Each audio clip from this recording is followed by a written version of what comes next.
This is Celine Haider. She is one of the players for the Lebanese women's team. And yesterday, Israeli shrapnel, or maybe it was the day before, Israeli shrapnel from an Israeli bomb in Lebanon was like lodged into her face, and she is now in intensive care. This is a professional football player. Israel has also killed about 341 football players in Palestine alone. And I love and adore football so much. I actually was supposed to be a football coach. Now, I was offered a job to manage a football team. I had to turn it down because it was like 5 hours traveling a day and it was too much for me. But I love football so much. I wanted to dedicate my entire life to football because I genuinely believe football is the one sport that can transcend everything. It can do anything for a person. It can get them to anywhere in life, and it brings ultimate joy. And it is arguably the most political sport because it is a collective sport, like the most collective sport.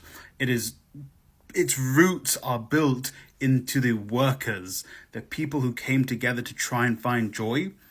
And it brought joy to all of these footballers, the 341 footballers murdered in Palestine by Israel, to Celine, who is in intensive care because of Israel's actions in Lebanon. And FIFA refuses to do anything about Israel, despite Israel deliberately targeting football players and football stadiums. They have destroyed the stadiums they had in Gaza. And when I say stadiums, I don't mean Wembley. I mean the small little, parks you would see, like in grassroots football. They have destroyed the Palestine Football Association offices and headquarters. They have killed referees who were Palestinian. And Israel has said at the beginning they know where everyone is at all times. They have potentially murdered a woman who was in the Lebanese national team. They make it so hard for Palestinians to play football that oftentimes when Palestinians go to play in tournaments, the team can't make it because some of them are in Gaza and some of them are in the West Bank. And the ones in Gaza need to go through so-called Israel to get to the West Bank so then they can go off and travel and train. Or vice versa. Some of them need to go through so-called Israel from the West Bank to get to Gaza, and Israel doesn't let them do that. I've read books where Palestinian football players have spoken about they couldn't go to tournaments because Israel wouldn't let them get the visas. Israel wouldn't let them travel through so-called Israel to get to places. I have seen Palestinian football players miss out on potential moves to European clubs because of so-called Israel, a thing that may help lift their family out of the situation they are currently in. I have seen football players being sold from their clubs in Europe because they dare criticize Israel.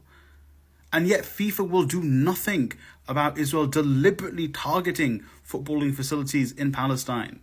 Gianni Infantino makes a point of saying, I want football to be the thing that helps change the world. I want football to be the thing that raises up certain countries.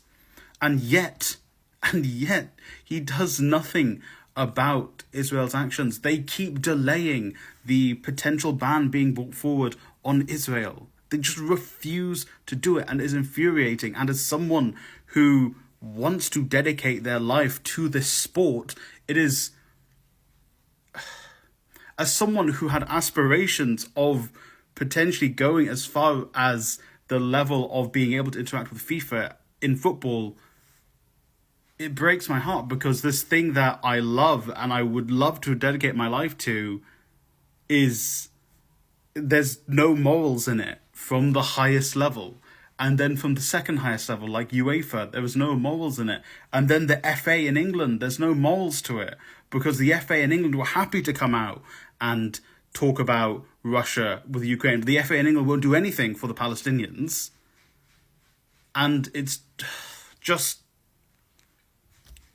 If you're a football fan who supports Palestine and you want to do something to help Palestine and oppose Israel through football, here's a couple of things you could do. Number one, check out grassroots movements like Red Card Israel. They do some really great work. They're consistent with their work in opposing Israel in football. Follow them, do whatever they do. Sometimes they will organise like handing out leaflets at football matches. I remember I went to one, I think, for the FA Cup final.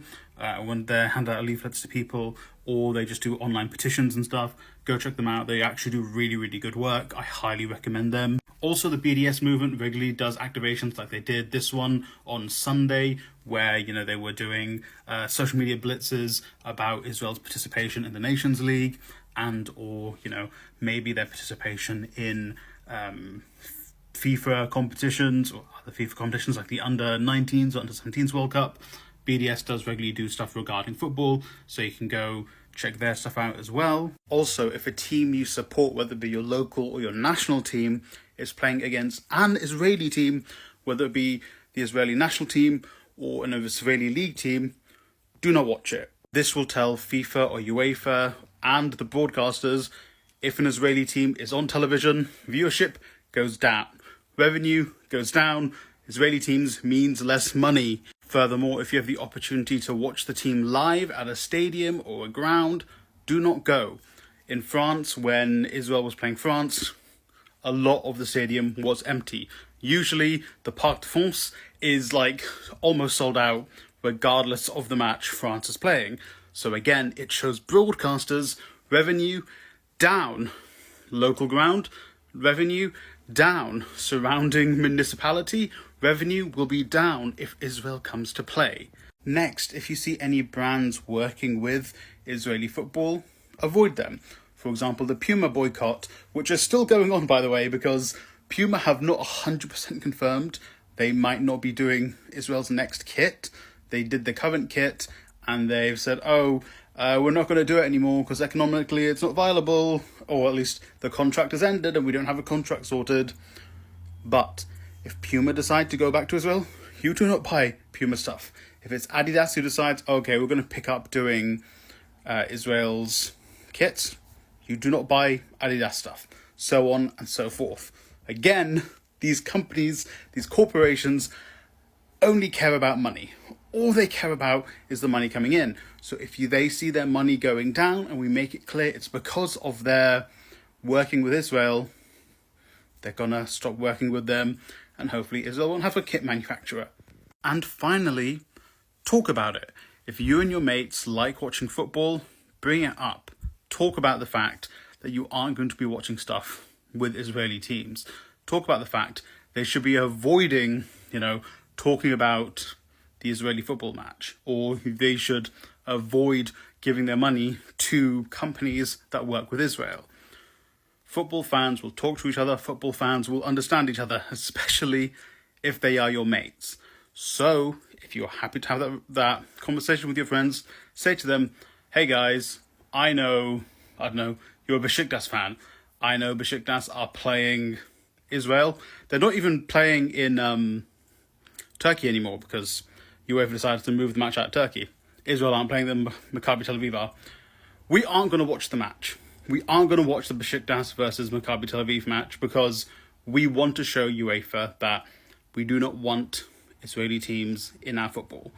That's what you need to do. You need to talk to your fans, talk to your fellow club supporters, and get the message spreading. So those are things you need to do to help get Israel out of football.